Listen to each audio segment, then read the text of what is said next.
If you're like most people who are about to spend money on a wine and beverage fridge, you're probably wondering whether this thing really lives up to the hype or if it's just another piece of kitchen decor that will sit half-filled and collect dust. You don't want to waste cash on a cooler that can't keep your Chardonnay at the perfect 55°F, or a beer cabinet that's louder than your living room TV. You also need to be sure it fits your space, your lifestyle, and your budget before you click Add to Cart. Link is in the description if you want to check the product details on Amazon. What I did before hitting record was dig through a few forums, read the specs, and look at a handful of user comments on similar dual-zone units. The Albott 30-inch model is positioned as a versatile solution for both wine lovers and casual drinkers who want a single appliance that can handle bottles, cans, and even sparkling wines. So let's break down what that actually means in a typical home or bar setting, and help you decide if it's the right fit for you. First off, the dual-zone cooling is the headline feature. One zone can be set to a cooler 40°F for whites, Ross, and beers, while the other can sit at a slightly higher 55°F for reds.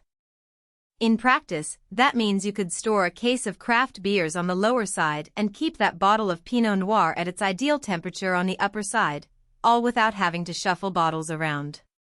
For a small gathering, say, a weekend brunch with friends who prefer a mix of chilled roasts and a glass of Cabernet, this flexibility is a real time saver. You won't have to pre-cool your whites in the freezer or worry about a single temperature ruining the taste of a specific wine. Capacity is another practical consideration. The unit holds up to 33 standard wine bottles and roughly 100 cans or bottles of soda, beer, or champagne. That sounds impressive on paper, but it's worth thinking about how you actually use the space.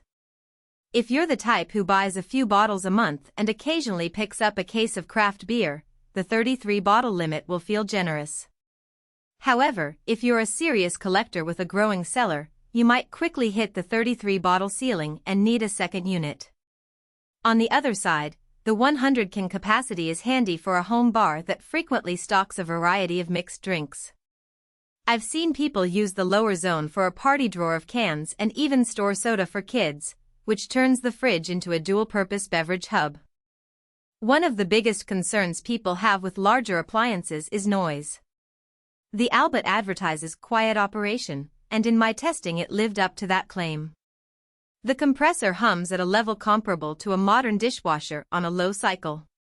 If you're placing it in an open kitchen or an entertainment room where conversations happen, you'll barely notice it. That said, the unit does emit a faint vibration when the door is opened repeatedly, which could be a minor annoyance if you're constantly pulling bottles in and out during a party. For most everyday use, opening the door a few times a night it's not a deal breaker. Installation flexibility is another real-world benefit. The fridge can be used as a standalone freestanding piece or built into cabinetry. If you already have a custom bar or a kitchen niche, the ability to tuck it in can keep the look streamlined.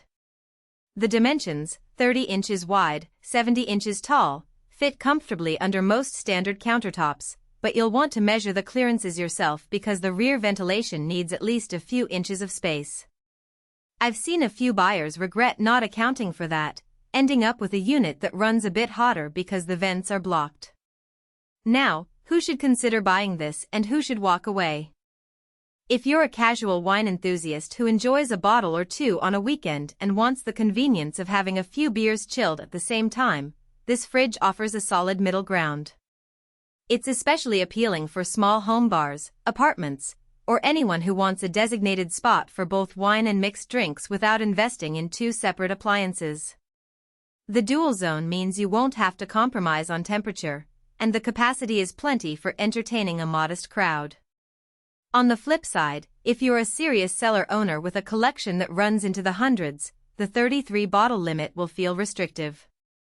Likewise, if you're a wine-only purist who wants a climate-controlled cellar with precise temperature and humidity controls, you'll likely need a dedicated wine cooler with a tighter temperature tolerance. The Albott unit does not have advanced humidity regulation, so delicate bottles that require a specific environment might not age as well over time. Another scenario to think about is space constraints. If you have a tiny kitchen where every inch counts, The 30-inch width may be too bulky, especially with the door swing. Some people have reported difficulty fitting the unit.